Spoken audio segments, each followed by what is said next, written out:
Здравствуйте! В эфире информационный выпуск Амшевшара. Я ее ведущий Нарсула Бухпа. И коротко о темах в сегодняшнем выпуске.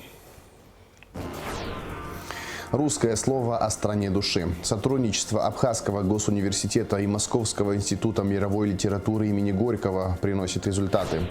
Задачи нового букваря. Министерство просвещения выпустило новый анбан и 2 рабочие тетради к нему. Для удобства жителей в селе Папкащи идут работы по восстановлению автомобильного моста, пострадавшего от стихии в прошлом году.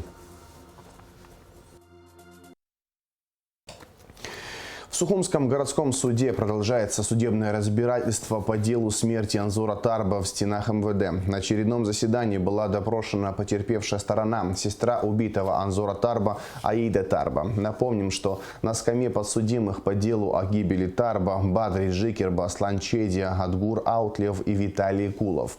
В ноябре 2020 года решением Сухумского городского суда они были оправданы. Решение было обжаловано. В ноябре прошлого года Президиум Верховного суда Абхазии передал дело на новое судебное разбирательство в суд первой инстанции. Судебное разбирательство продолжается под председательством судьи Беллы Хасая. В селе Гумиста по улице Братьев Изугбая утром 3 апреля загорелся частный одноэтажный дом. К приезду пожарных дом был полностью объят пламенем. В ликвидации пожара были задействованы 4 пожарных и 1 спасательное отделение города Сухум. Несмотря на усилия огнеборцев, дом фактически полностью выгорел. Пострадавших нет. В Сухуме простились с государственным и общественным деятелем Лили Бганба. Благодаря человеческим и профессиональным качествам, внутренней воле и таланту руководителя, Лили Бганба стала ярким примером женщины, достигшей высот в государственном строительстве. Благодаря опыту министра торговли в советский период, в послевоенные годы она сумела сохранить и наладить работу Министерства финансов. Под ее умелым руководством выросло новое поколение специалистов, которые проявили себя профессионалами на различных должностях. После работала старшим преподавателем кафедры финансы и кредит в АГУ. Лили Бганба – кавалер ордена Трудового Красного Знамени, ордена Ахцепша 2 степени. Проводить в последний путь Лили Бганба пришел президент Аслан Бжаня, члены правительства, общественные и политические деятели.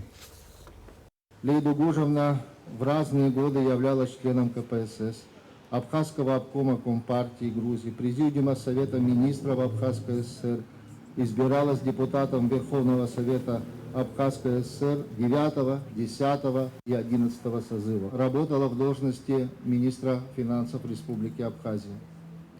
С 2005 года занималась научно-преподавательской деятельностью в Абхазском государственном университете. Лилия Дугужевна награждалась орденом Трудового Красного Знамени, медалями «Ветеран труда», «За доблестный труд», нагрудным знаком «Отличник Госбанка Советского Союза».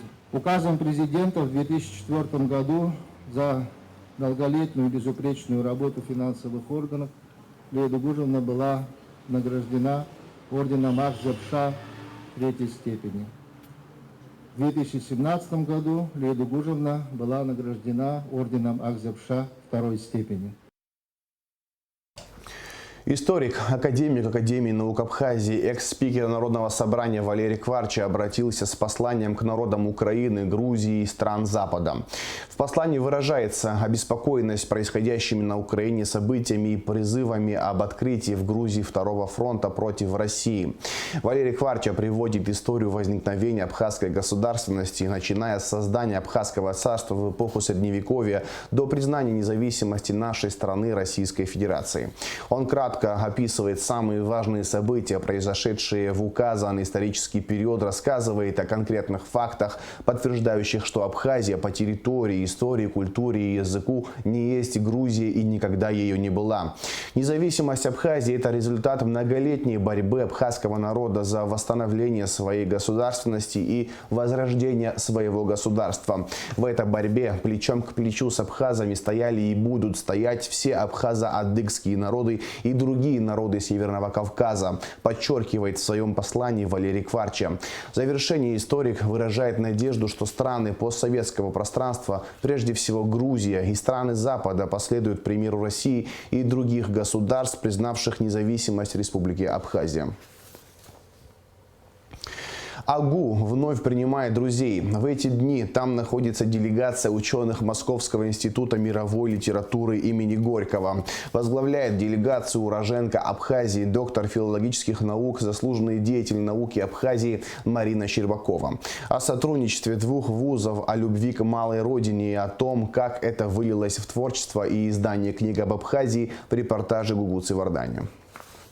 Визит делегации ученых Московского института мировой литературы имени Горького во главе с доктором филологических наук, заслуженным деятелем наук Абхазии Мариной Щербаковой начался с теплой встречи в кабинете ректора АГУ Олег Огварамия. В рамках беседы обсуждались вопросы сотрудничества.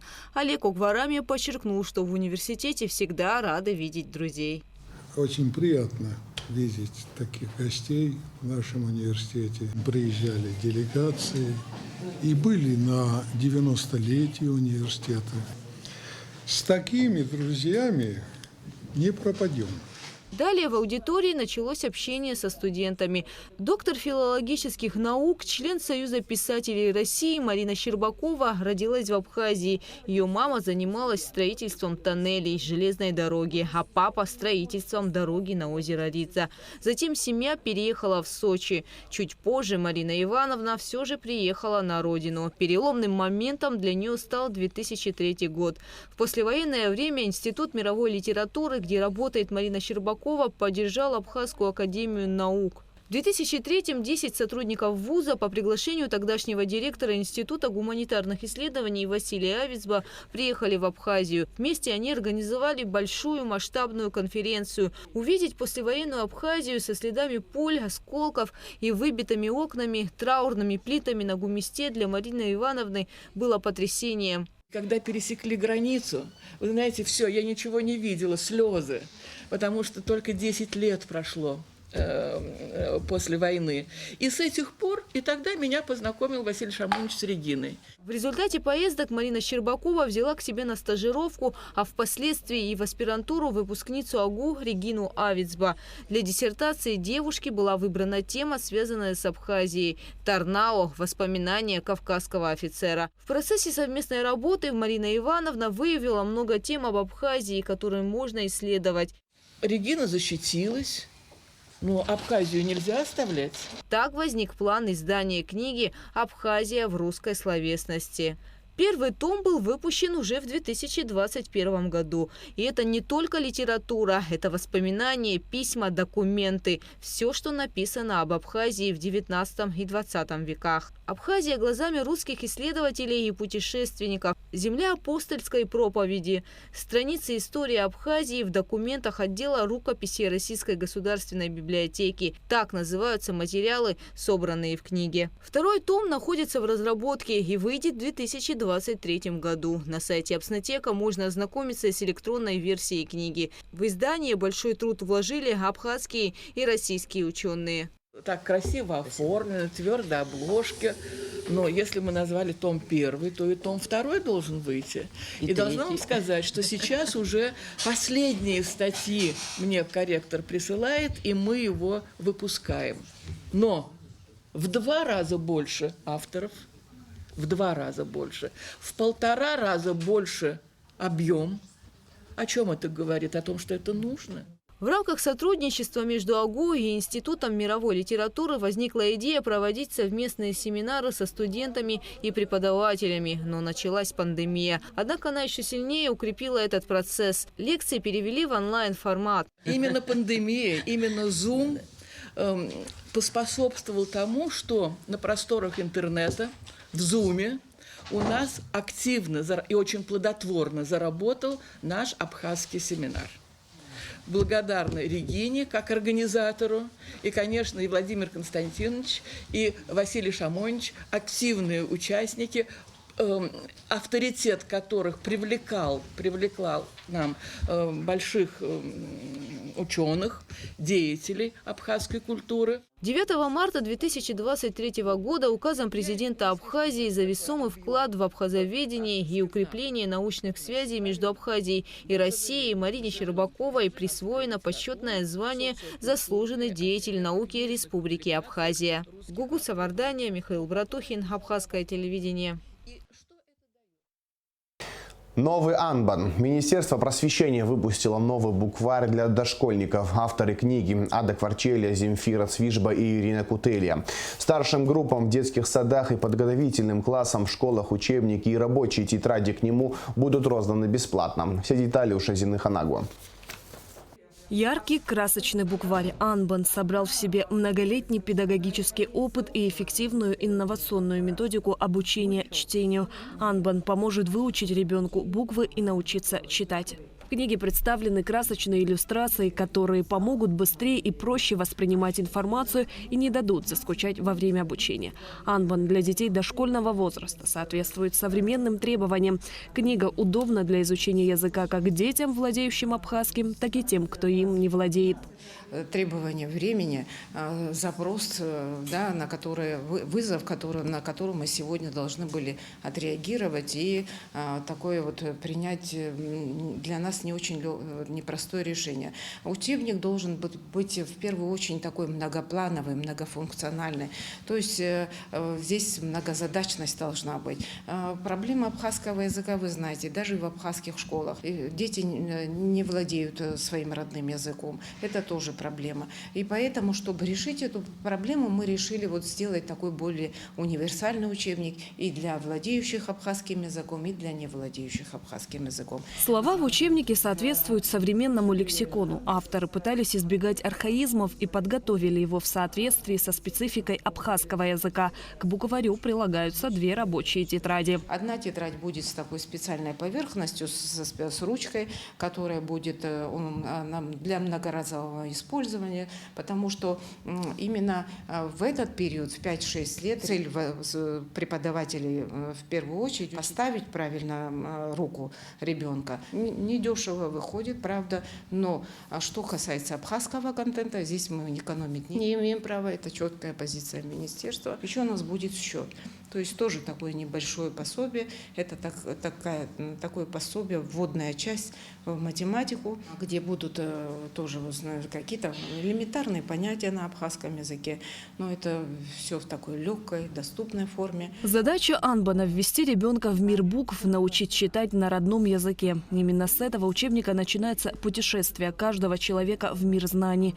Помогать детям в изучении букв и звуков будет главный персонаж «Анбана» – Мыша. Даже дети 5-6 лет, они еще в мире мультиков живут.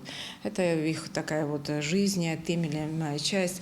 И сразу резко такой в академизм их погружать, мы не посчитали нужным. Мы решили все-таки, что нужны герои такие, знаете, именно персонажи из их вот такого виртуального мира. Это медведь тут, это лисичка, зайчик и так далее. Вот здесь вы видите, тут целая лесная школа. Особо хочу отметить роль художника нашего. Это Мария Айба. В кратчайшие сроки, буквально сжатые сроки, она все вот это нам огромный объем картинок подготовила. Притом это, знаете, делала это настолько с душой, вот, что ее вот внутреннее настроение, внутренний посыл, я думаю, вы сами видите и ощущаете. Учебник и рабочие тетради к нему будут представлены старшим группам детсадов и подготовительным классам в школах бесплатно. Тираж «Анбана» – 1000 экземпляров. По словам заместителя министра просвещения Ады Кварчеля, букварь возможно будет приобрести и в книжных магазинах. Шазина Ханагу, Алексей Кухава, Абхазское телевидение. Делегация Министерства культуры Абхазии принимает участие в международном симпозиуме к 150-летию Сергея Рахманинова, который проходит в эти дни в Москве. Темой симпозиума стало взаимодействие музыканта с современной ему эпохой, вместившие в себя глобальные политические, культурные и мировоззренческие изменения. Часть Сухума останется без воды во вторник, 4 апреля. Об этом сообщает водоканал. Подача воды будет остановлена с полуночи до 20 часов. Без воды останутся следующие районы Сухума. Новый район, Старый поселок, улица Эшба, вокзал, ВИЭМ, Маяк, рынок, Нагорная и центральная части города. Вот уже 2 недели, как в селе Покуаш восстанавливают автомобильный мост, пострадавший из-за паводков в прошлом году. На какой стадии находятся работы и когда они будут завершены? На место выехала наша съемочная группа. Репортаж Лауры Капш. Автомобильный мост в селе Пакуащ пострадал в октябре прошлого года из-за непогоды. Тогда течением реки унесло 30 метров переправы. На сегодняшний день здесь идут работы полным ходом. Техники и рабочих сил достаточно. На первом этапе специалисты отвели воду от места возведения промежуточной опоры. На данный момент погружаются блоки, сквозь которые будем бурить под сваи, под опору. С какими проблемами вы сталкиваетесь? Ну, как раз в данный момент погода, высокий уровень воды постоянно приходится учитывать. Ну, уже хочу нас Пакуаща кто-то алзга здесь ихо кваски Пакуаща манадота ацха на самом деле нагазир характерно на сац хадзи где-то ахауит я хайта шамргор тусура помя пусвет на сегодня техника усавет нас ацхаге амшкирната регирнас дара яджо ишур галам згавница и так зна усур по харпша хапра حقوق عری داره که تزرع نایگوسی گوین خونست ورچال ایتوم نسواخن بید ورچالن بیکت دخیمی خود وروما нас иманшало. Автомобильный мост в селе Пакуащ был построен в конце 90-х годов. Это самый удобный и короткий путь в Творчал, которым пользуются сельчане, чтобы попасть на Творчалский рынок. Если в объезд на дорогу уходит 1,5 часа, то через мост можно добраться до места гораздо быстрее. Каждый житель села на рынок ездит, особенно в летний период, там бахчевые культуры, огороды и тому подобное. Еще и чтобы выехать сейчас в рынок, нам придется через Творчальский перекресток в обход целый круг делать и попасть в Творчальский рынок. А так, если мост будет сделан, слава богу, думаем, что оно будет доведено до конца, будет удобно для жителей. Ремонтно-восстановительные работы моста в селе Пакуащ проводятся за счет средств государственного бюджета. При благоприятных погодных условиях их планируют завершить в течение месяца. Лаура Капш, Анатолий Маланя, Абхазское телевидение. В завершении выпуска расскажем о погоде.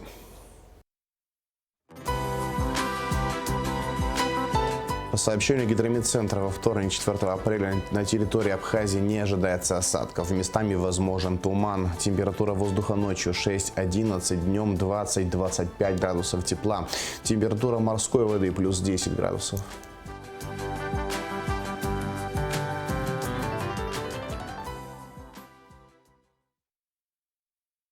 На этом информационный выпуск Амшевшара подошел к концу. Всего хорошего. До свидания.